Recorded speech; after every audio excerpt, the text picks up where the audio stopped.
Let me introduce you to Jim. Hello, Jim. Let's follow Jim as he grows up, follows his dream, creates his own company, and learns a lot about organizational culture. Every human organization creates a unique culture all its own. From a small family business operating in its hometown to a large global corporation spanning cultures and time zones, each organization has a distinct identity. Organizational culture is influenced by beliefs and assumptions. What do we mean by beliefs and assumptions?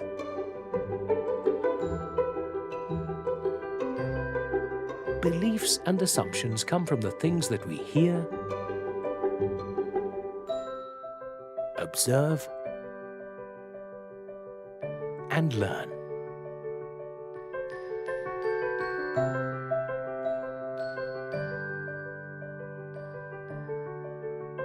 They also come from the things that we try. Sometimes these things work, sometimes they don't.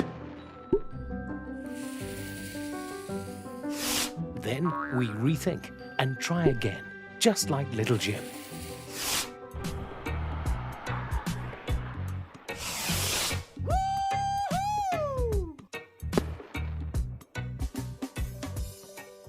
Now let's follow Jim to the university.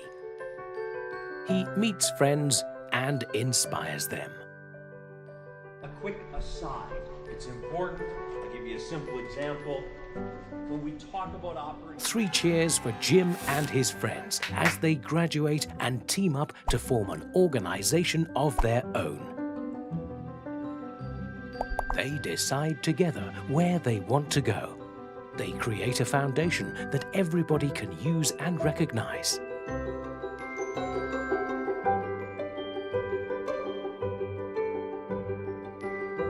They form teams which align and engage together to succeed in their market.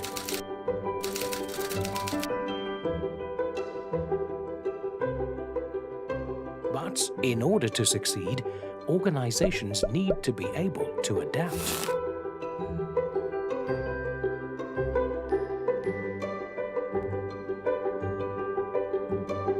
Let's watch Jim and his team as they strive for success together.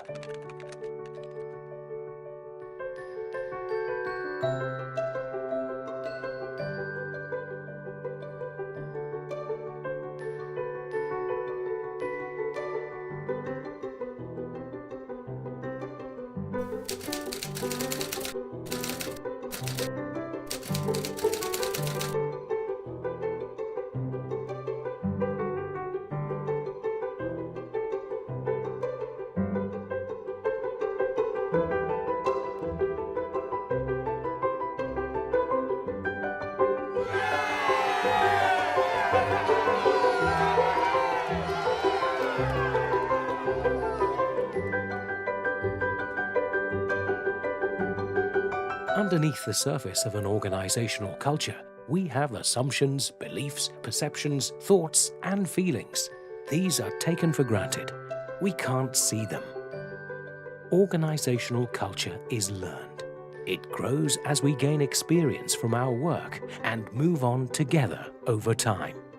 The lessons from the past shape our work and life strategies for the future and are important enough to pass on to the next generations, not only for their survival, but also for their development, evolution, and success.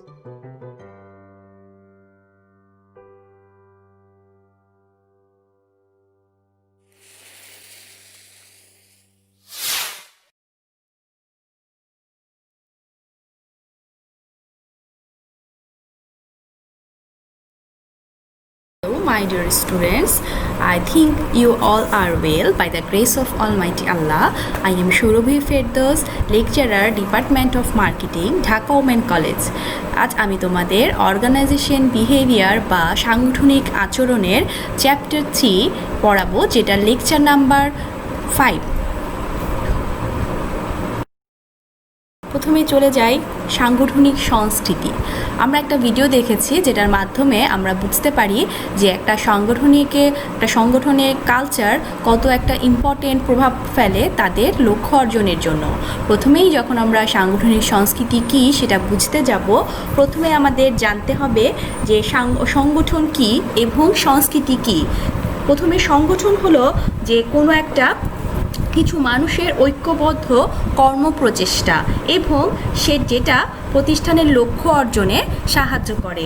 আর যে কোনো একটা সমাজের মানুষের আচার আচরণ, মূল্যবোধ, বিশ্বাস, জীবন পরিচালনার কর্মকাণ্ড, পারিপার্শ্বিক অবস্থা ইত্যাদির সমন্বয়ে আসলে গড়ে ওঠে যে কোনো সমাজের সংস্কৃতি।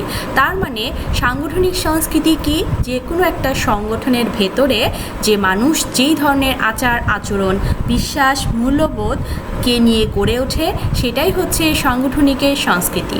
এবং সাংগঠনিক সংস্কৃতি এসপি রবিন্সের মতে সাংগঠনিক সংস্কৃতি হচ্ছে সংগঠনের সেই সব আচরণ, বিশ্বাস, মূল্যবোধ যা অন্য সংগঠন হতে নিজেদের পৃথকভাবে উপস্থাপন করে। এছাড়াও কিথ ডেভিসের মতে organisational culture is a set of values, beliefs and norms that are shared by an organisation's member.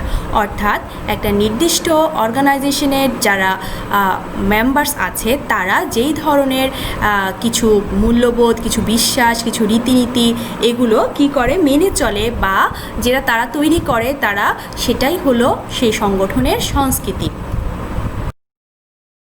সাংগঠনিক সংস্কৃতির কিছু বৈশিষ্ট্য রয়েছে যেটা একটা প্রতিষ্ঠান থেকে আরেকটা প্রতিষ্ঠানকে আলাদা করে। প্রতিটা প্রতিষ্ঠানের নিজস্ব কিছু সংস্কৃতি রয়েছে এবং সেই সংস্কৃতিগুলো বিশ্লেষণ করলে কিছু বৈশিষ্ট্য সাংগঠনিক সংস্কৃতির কিছু বৈশিষ্ট্য পাওয়া যায়।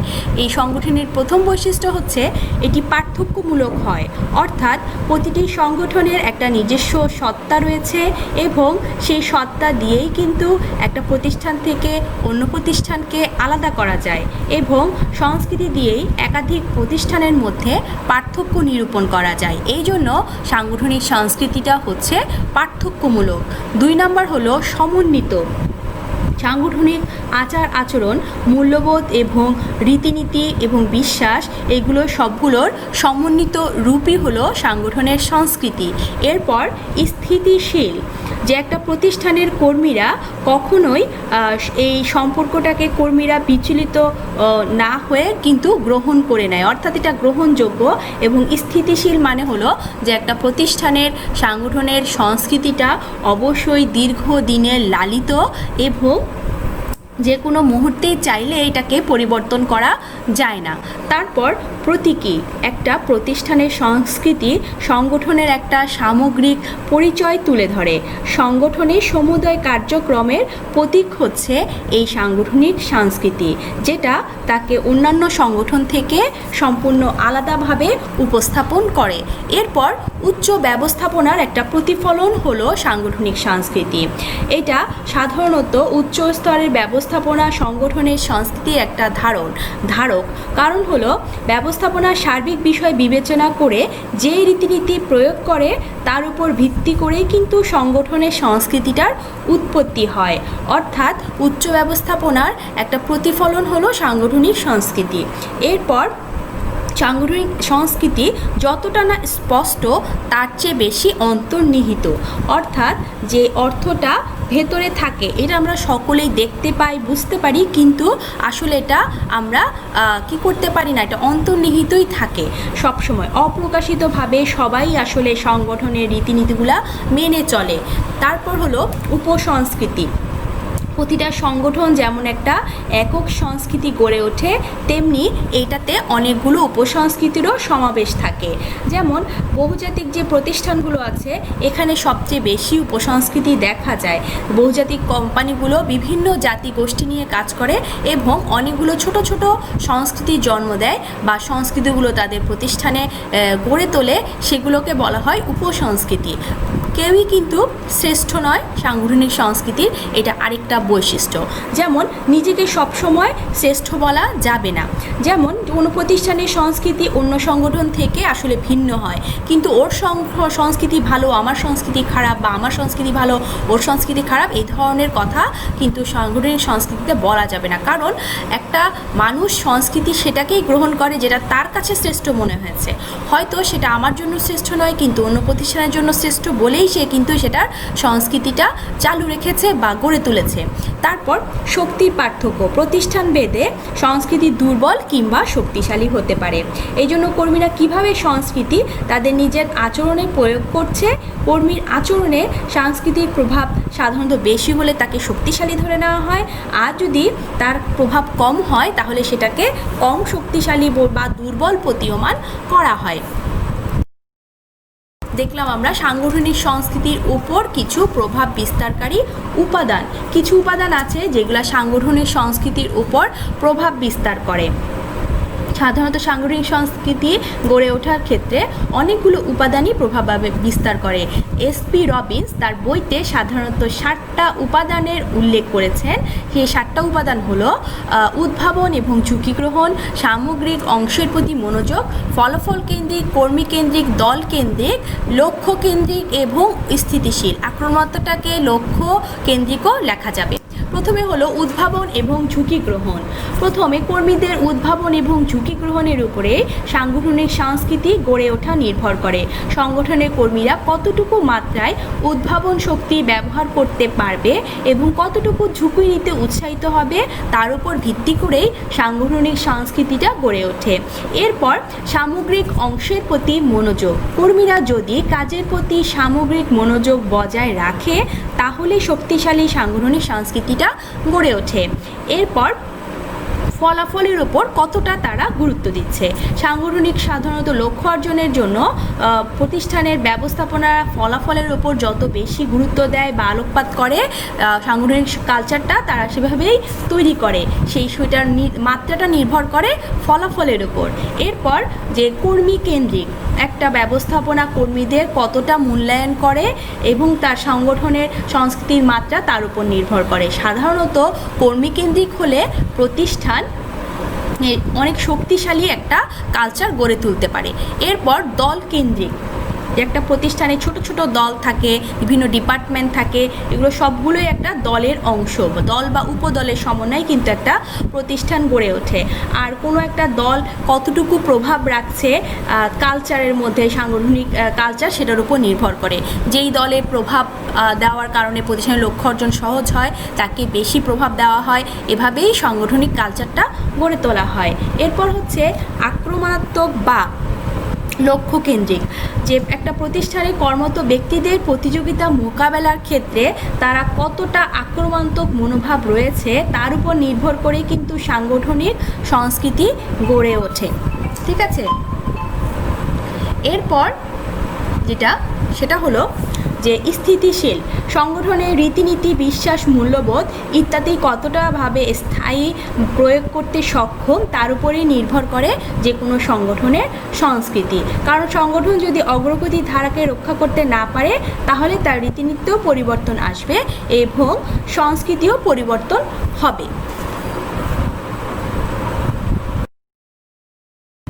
সাংগঠনিক সংস্কৃতি কিভাবে গড়ে ওঠে? যেমন কোনো সংগঠনের কাজ করার যে গতানুগতিক প্রথা, ঐতিহ্য, সফলতার মাত্রা কিন্তু সংগঠনের সংস্কৃতির উদ্দেশ্য বা উৎস নির্দেশ করে। কোনো একটা সংগঠনের উদ্যোক্তারা যারা আছেন তারা ঐতিহ্যগতভাবেই কিন্তু সেই সংগঠনের প্রারম্ভিক সংস্কৃতিতে গুরুত্বপূর্ণ প্রভাব বিস্তার করে। কারণ তারা যেখানে প্রথম থেকেই সে প্রতিষ্ঠানের ধারার সাথে অভ্যস্ত হয়ে থাকে এবং অনেকটা তাদের মতামত কিন্তু এই প্রতিষ্ঠানে প্রভাব বিস্তার করেই কিন্তু তাদের সংস্কৃতিতেও প্রভাব বিস্তার করে। প্রথমত যখন সংগঠনের যে প্রতিষ্ঠাতা আছে তাদের দর্শনের মাধ্যমে কিন্তু সংগঠনের সংস্কৃতি শুরু হয়। যেমন উদ্যোক্তারা প্রাথমিকভাবে কিন্তু সেই সব কর্মীদের নিয়োগদান করে যাদের সাথে তাদের চিন্তা চেতনার মিল রয়েছে। এসব নিয়োগ কৃতরা উদ্যোক্তার চিন্তা ও দর্শনকে অনুসরণ করে এবং সংগঠনের সংস্কৃতির একটা প্রাথমিক ভিত্তি গড়ে তোলে। এরপর যারা নির্বাচিত হয় তারা কিন্তু সেই দর্শনটা মেনে নির্বাচিত হলো এবং নির্বাচিত কর্মীরা সংগঠনের মধ্যে এসে সংগঠনের পরিবেশের সঙ্গে আস্তে আস্তে অভ্যস্ত হয় এবং শীর্ষ ব্যবস্থাপনার সঙ্গে নানা আচার আচরণ এবং রীতিনীতি করায়ত্ত করে নেয় এবং প্রতিষ্ঠানের লক্ষ্য অর্জনের প্রচেষ্টা চালায়। এরপর সেখান থেকে এই ধারাবাহিকতায় তাদের মধ্যে একটা নতুন বিশ্বাস বোধ ধারণার তৈরি হয় এবং সেটা আস্তে আস্তে সাংগঠনিক লক্ষ্য অর্জনের দিকে নিয়ে যায়। এভাবেই তৈরি হয় সংগঠনের সংস্কৃতি। সাংগঠনিক সংস্কৃতির ধরন, প্রকারভেদ বা শ্রেণীবিভাগ। সাংগঠনিক সংস্কৃতি সাধারণত রীতিনীতি, আচার আচরণ, মূল্যবোধ, বিশ্বাস এবং পারিপার্শ্বিক অবস্থার সমন্বয়ে সংগঠনের এসবের সমন্বয়ে কিন্তু গড়ে ওঠে। তো সেরকম সাংগঠনিক সংস্কৃতিরও কিছু প্রকারভেদ রয়েছে। প্রথম হলো গঠনমূলক সংস্কৃতি। এটা একটা অনেকটা বলা যায় কনস্ট্রাকটিভ যে কালচার, যে কোনো প্রকল্প বাস্তবায়ন কিংবা কার্য সম্পাদনের সময় কর্মীদের প্রয়োজন পূরণে সহায়তা করে এমন আন্তঃক্রিয়া করার ক্ষেত্রে উৎসাহিত করাকে বলা হয় গঠনমূলক সংস্কৃতি। যে সংস্কৃতিতে কর্মীরা একে অপরের সঙ্গে আন্তঃক্রিয়া করে এবং সঠিকভাবে যে কোনো প্রকল্প বাস্তবায়নে কর্মীদের কার্য সম্পাদনে উৎসাহিত করা হয় তাদেরকে বলা হয় গঠনমূলক সংস্কৃতি। এ ধরনের সংস্কৃতি সাধারণত কর্মীদের প্রয়োজনে উৎপত্তি এবং উন্নয়ন করে সন্তুষ্ট বিধানে সহায়তা করে। এটা অনেকটা গণতান্ত্রিক সংস্কৃতিও বলা যায়। তারপর হলো অক্রিয় রক্ষামূলক সংস্কৃতি, যেটা হলো যে সংস্কৃতিতে চাকরিদের নিরাপত্তা হুমকির মুখে না ফেলে কর্মী অন্যান্যদের সঙ্গে আন্তঃক্রিয়া করার বিশ্বাস প্রদর্শন করে তাকে বলা হয় অক্রিয় আক্রমণাত্মক। এখানে চাকরিকে হুমকির মুখে না রেখে বিশ্বাসের উপর ভিত্তি করেই কর্মী সদস্যদের সাথে আন্তঃক্রিয়া করার ইচ্ছা প্রকাশ করে। তা এরপর হলো আক্রমণাত্মক আত্মরক্ষা সংস্কৃতি। এখানে চাকরির ভয় দেখানো হয়। এই যে পদে পদমর্যাদা এবং কাজের নিরাপত্তা ভয় প্রদর্শন করে কর্মীদের কাজ করতে বাধ্য করা হয়, সেটাই হলো আক্রমণাত্মক আত্মরক্ষা সংস্কৃতি। এরপর এসপি রবিন্স উনি বৃহদায়তন সংগঠনগুলোর সংস্কৃতি বিশ্লেষণ করে কিছু সংস্কৃতির কথা উল্লেখ করেছেন। প্রথমে হলো প্রভাবশালী সংস্কৃতি।